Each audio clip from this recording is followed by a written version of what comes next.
राधे राधे मेरे प्यारे भाइयों बहनों माताओं व बंधुओं, संस्कार की बातें चैनल में आपका स्वागत है। बंधुओं, आज मैं आपको श्रवण कराने जा रही हूँ सावन मास महात्म की कथा का 5वां अध्याय। बंधुओं, जो मनुष्य भी सावन मास महात्म की कथा को सुनते हैं, भगवान शिव शंकर भोलेनाथ उन पर प्रसन्न होकर उनकी हर मनोकामना शीघ्र पूरी करते हैं। बंधुओं, पूर्ण विश्वास, सच्ची निष्ठा के साथ भगवान शिव शंकर भोलेनाथ के नाम को स्मरण करते हुए सावन मास महात्म की कथा को सुने। बंधुओं, यदि आपने हमारे YouTube चैनल संस्कार की बातें अब तक सब्सक्राइब नहीं किया तो जरूर करें और बेल आइकन दबाना ना भूलें, ताकि आपको हमारी आने वाली सभी वीडियोस की जानकारी सबसे पहले हो सके। बंधुओं, वीडियो को पूरी सुनने के बाद कमेंट बॉक्स में जय शिव शंकर भोलेनाथ लिखना ना भूलें। बोलो शिव शंकर भोलेनाथ की जय हो। ईश्वर बोले, हे स्नत कुमार, करोड़ पार्थिव लिंगों के महात्म तथा पुण्य का वर्णन नहीं किया जा सकता। जब मात्र एक लिंग का महात्म नहीं किया जा सकता तो फिर करोड़ लिंगों के विषय में कहना ही क्या। मनुष्य को चाहिए कि करोड़ लिंग निर्माण असमर्थता में 1,00,000 लिंग बनाए या 1000 लिंग या 100 लिंग ही बनाए। यहाँ तक कि एक लिंग बनाने से भी मेरी सन्निधि मिल जाती है। षडाक्षर मंत्र से 16 उपचारों के द्वारा भक्ति पूर्ण मन से भगवान शिव के पूजा करनी चाहिए। गृह यज्ञ के साथ उद्यापन करना चाहिए। उसके बाद होम करना चाहिए और ब्राह्मणों को भोजन कराना चाहिए। हे स्नत कुमार, इस अनुष्ठान को करने वाले की अकाल मृत्यु नहीं होगी।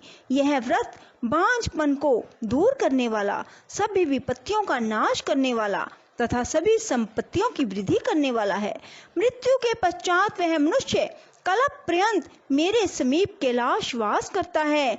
जो मनुष्य श्रावण मास में पंचामृत से शिव जी का अभिषेक करता है, वह सदा पंचामृत का पान करने वाला, गोधन से संपन्न, अत्यंत मधुर भाषण करने वाला तथा त्रिपुर के शत्रु भगवान शिव को प्रिय होता है। जो इस मास में अनुदान व्रत करने वाला, हविष्य अन्न ग्रहण करने वाला होता है, वह ब्रीहि सभी प्रकार के धान्यों का अक्षय निधि स्वरूप हो जाता है। पत्तल पर भोजन करने वाला मनुष्य सुवर्ण पात्र में भोजन करने वाला तथा शाक को त्याग करने से शाक कर्ता हो जाता है।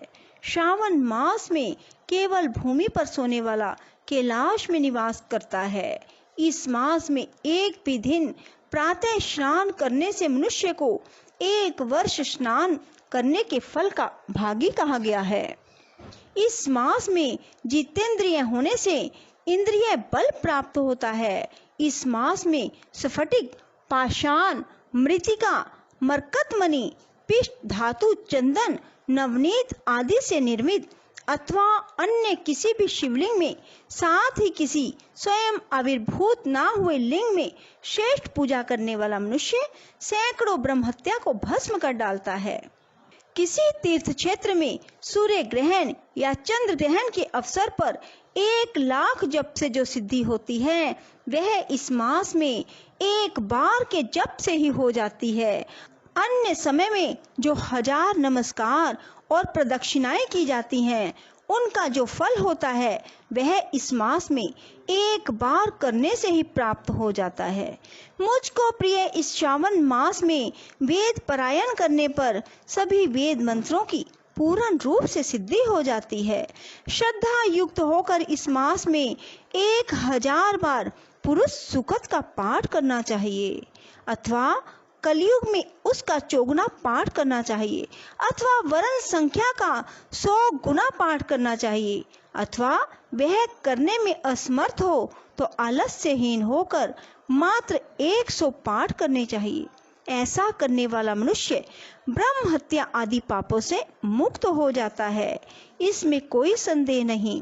गुरु पत्नी के साथ संसर्गजन्य पाप के लिए यही महान प्रायश्चित है।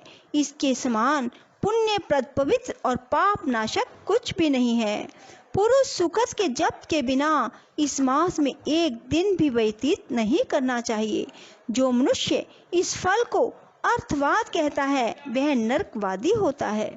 इस महीने में समिधा, चारु, तिल और धृत से ग्रह यज्ञ होम करना चाहिए। शिव के रूपों का भली भांति ध्यान करके धूप, गंध, पुष्प, नैवेद्य आदि से पूजन करना चाहिए। अपने सामर्थ्य के अनुसार कोटि होम, लक्ष होम अथवा 10 सहस्त्र होम करना चाहिए। ओम भू, ओम भुवा, ओम स्वः के साथ तिलों के द्वारा भी ग्रह यज्ञ नामक होम किया जाता है। हे सनत कुमार, इसके बाद अब मैं वारों के व्रतों का वर्णन करूंगा, आप सुनिए। हे अनक, इनमें सर्वप्रथम मैं आपको रविवार का व्रत बताऊंगा। इस संबंध में लोग एक प्राचीन इतिहास को कहते हैं। प्रतिष्ठानपुर में सुकर्मा नामक एक द्विज था। वह दरिद्र, कृपण और भिक्षावृत्ति में लगा रहता था। एक बार वह धान्य मांगने के लिए घूमते घूमते नगर में गया। उसने किसी एक गृहस्थ के घर से मिलकर रविवार का उत्तम व्रत करती हुई स्त्रियों को देखा। तब उसे देखकर वे स्त्रियां परस्पर कहने लगी, इस पूजा विधि को शीघ्रता पूर्वक छिपा लो। इस पर वह विप्र उन स्त्रियों से बोला, हे श्रेष्ठ स्त्रियों, आप लोग इस व्रत को क्यों कर रही हैं और ये मुझसे क्यों छिपा रही हो? समान चित्त वाले सज्जनों के लिए परमार्थ ही स्वार्थ है। मैं दरिद्र और दुखी हूँ। इस श्रेष्ठ व्रत को सुनकर मैं भी इसे करूँगा। आप लोग इस व्रत का विधान और फल मुझे बताएं। स्त्रियां बोली, हे ब्राह्मण, इस व्रत के करने में आप उन्माद और प्रमाद करेंगे अथवा भूल जाएंगे अथवा इसके प्रति अभक्ति या अनास्था रखने लगेंगे। अतः आपको यह व्रत कैसे बताऊं? उनकी यह बात सुनकर उनमें जो एक प्रौढ़ा स्त्री थी वह उस ब्राह्मण से व्रत तथा व्रत की विधि बताने लगी। हे ब्राह्मण, श्रावण मास के शुक्ल पक्ष के प्रथम रविवार को मौन होकर उठ करके शीतल जल से स्नान करें। उसके बाद अपना नित्य क्रम संपन्न करके पान के एक शुभ दल पर लाल चंदन से सूर्य के समान पूर्ण गोलाकार 12 प्रीतियों वाला सुंदर मंडल बनाएं। उस मंडल में लाल चंदन से संज्ञा सहित सूर्य का पूजन करें। उसके बाद घुटनों के बल भूमि पर झुककर 12 मंडल पर अलग अलग लाल चंदन तथा जपा कुसुम से मिश्रित अधर्य श्रद्धा भक्ति पूर्वक सूर्य को विधिवत प्रदान करें। लाल अक्षत, जपा कुसुम, अन्य उपचारों से पूजन करें। उसके बाद मिश्री से युक्त नारिकेल के बीज का नैवेद्य अर्पित करके आदित्य मंत्रों से सूर्य की स्तुति करें और श्रेष्ठ 12 मंत्रों से 12 नमस्कार तथा प्रदक्षिणाएं करें। उसके बाद 6 तंतुओं से बनाए गए सूत्र में 6 ग्रंथियां बनाकर देवेश सूर्य को अर्पण करके उसे अपने गले में बांधे और फिर 12 फलों से युक्त वायन ब्राह्मण को प्रदान करें। इस व्रत की विधि को किसी के सामने नहीं सुनाना चाहिए।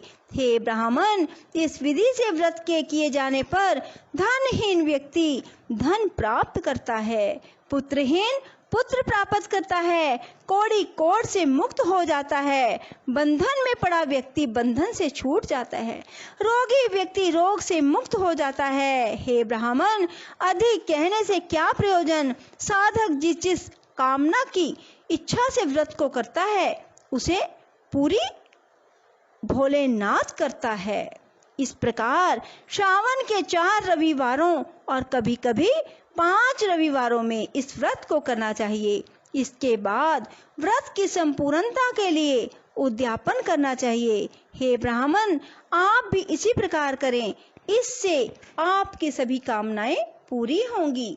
इसके बाद उन पतिव्रताओं को नमस्कार करके वह ब्राह्मण अपने घर आ गया। उसने जैसा सुना था उसी विधि से उस संपूर्ण व्रत को किया। अपनी दोनों पुत्रियों को भी वह विधि सुनाई। उस व्रत के सुनाने मात्र से शिव जी के दर्शन से तथा उनके पूजन के प्रभाव से वे कन्याएं देवांगनाएं के सदृश हो गई। उसी समय से उस ब्राह्मण के घर में लक्ष्मी ने प्रवेश किया और वह अनेक उपायों तथा निमित्तों से धनवान हो गया। किसी दिन उस नगर के राजा ने ब्राह्मण के घर से होकर राजमार्ग से जाते हुए खिड़की में कड़ी उन दोनों सुंदर अनुपम कन्याओं को देख लिया। तीनों लोकों में कमल, चंद्रमा आदि जो भी सुंदर वस्तुएं हैं, उन्हें वे दोनों कन्याएं अपने शरीर के अवयवों से तिरस्कृत कर रही थी। उन्हें देखकर राजा मोहित हो गए, क्षण भर के लिए वहीं खड़े हो गए। ब्राह्मण को शीघ्र बुलाकर उन्होंने दोनों कन्याओं को मांग लिया। तब ब्राह्मण ने भी हर्षित होकर दोनों कन्याएं राजा को प्रदान कर दी। उस राजा को पति रूप में प्राप्त करके वे कन्याएं प्रसन्न हो गई। वे स्वयं इस व्रत को करने लगी और पुत्र पौत्र आदि से संपन्न हो गई। हे मुने, महान ऐश्वर्य देने वाले इस व्रत को मैंने आपसे कह दिया। जिस व्रत के श्रवण मात्र से मनुष्य सभी मनोरथों को प्राप्त कर लेता है, उसके लिए अनुष्ठान का फल का वर्णन कैसे किया जाए। बोलो शिव शंकर भोलेनाथ की जय। राधे राधे, जय श्री कृष्णा। बंधुओं, यदि आपको हमारी वीडियो पसंद आए तो इसे लाइक करें और शेयर भी जरूर करें। धन्यवाद।